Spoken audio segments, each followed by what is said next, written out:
Hello friends, आज हम पढ़ेंगे कि संज्ञा किसे कहते हैं। संज्ञा से डायरेक्ट तो क्वेश्चन बहुत ही कम आते हैं, लेकिन अगर हमें वाक्य शुद्धि करनी है तो तब हमें संज्ञा का ध्यान रखना पड़ता है, जिसके लिए हमें संज्ञा का ज्ञान होना बहुत आवश्यक है।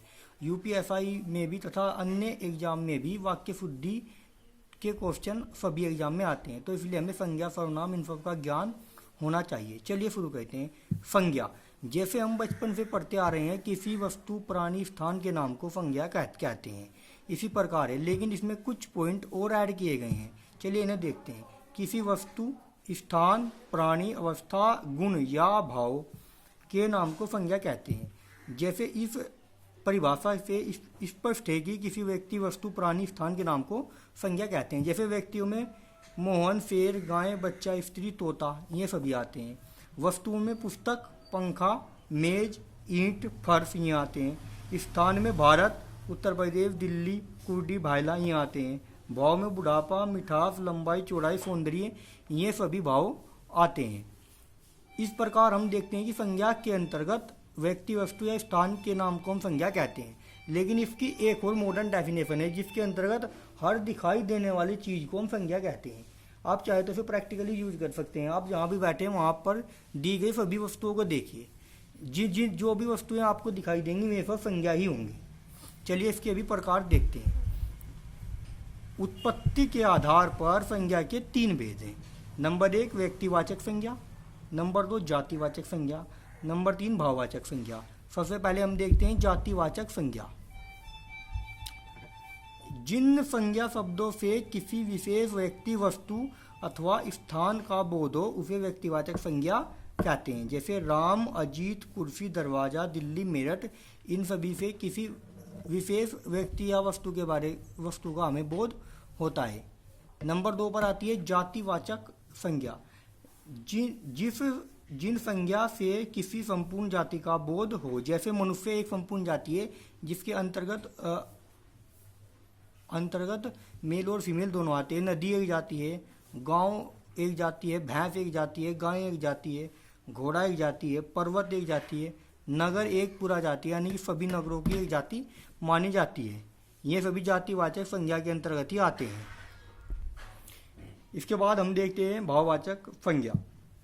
जिन संज्ञा शब्दों से पदार्थ की अवस्था, गुण, दोष, धर्म आदि का बोध हो, यानी कि जो पदार्थ की अवस्था, गुण या दोष का बोध कराएं, वे सभी भाववाचक संज्ञा के अंतर्गत आते हैं। जैसे थकावट, बुढ़ापा, मोटापा, सौंदर्य, ये सब किसी न किसी भाव, अवस्था या गुण का ही बोध कराते हैं।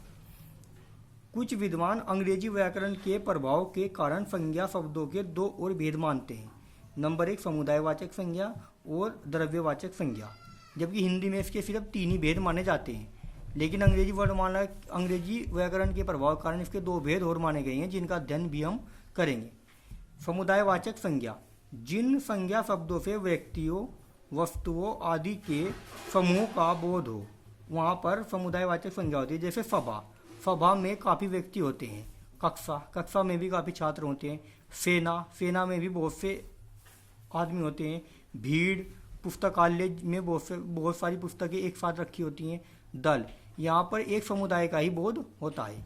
द्रव्यवाचक संज्ञा, जिन संज्ञा शब्दों से किसी धातु, द्रव्य आदि पदार्थों का बोध हो, जैसे घी, तेल, सोना, चांदी, पीतल, गेहूँ, इन सबसे द्रव्य पदार्थों का बोध होता है, इसलिए ये द्रव्यवाचक संज्ञा के अंतर्गत आते हैं। अब भाववाचक संज्ञा बनाना। भाववाचक संज्ञा 4 प्रकार से बनती है। अलग अलग संज्ञाओं के मेल से हम भाववाचक संज्ञा को बना सकते हैं। इसके कुल 4 प्रकार हैं।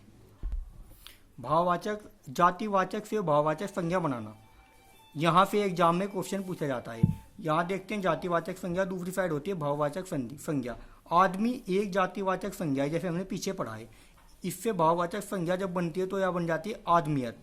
पशु एक जातिवाचक संज्ञा है, इससे पशुता एक भाववाचक संज्ञा बनती है।